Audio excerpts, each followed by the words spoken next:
There's no substitute for having a live discussion, for having live conversation, or you're not only learning from the teacher, but also perhaps if you're doing it in a cohort fashion, you're learning from your peers.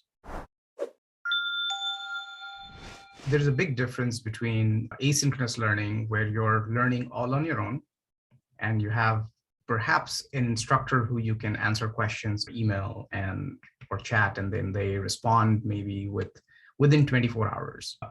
It's a very scalable model, but it's not super effective. It's probably effective for a very small number of people who can hold a question in their head and come back to the same context,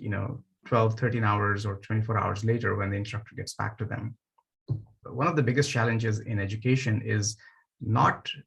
just the part where you're consuming content through videos or pre-recorded material, but it's really bouncing that idea back and forth, especially when you have a question. And that's one of the reasons why live is so different and so unique. When people look at online learning, the first thought goes to the MOOCs that have been around for more than a decade, which have been known to have a very high dropout rate, mainly because there is no feedback at the end of the process or during the process, and that's what live learning brings. Hybrid is an interesting twist on this, which was really, I think, very well experienced by pretty much everyone on the planet, where some people were there in person. For example, at schools, there were students who would show up in the classroom, and some of the students would be remote, and the teachers may often be also remote.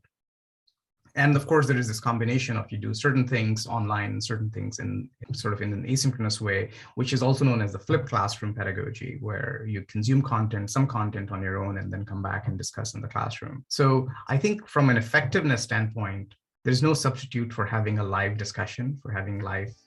conversation, or you're not only learning from the teacher, but also perhaps if you're doing it in a cohort fashion, you're learning from your peers.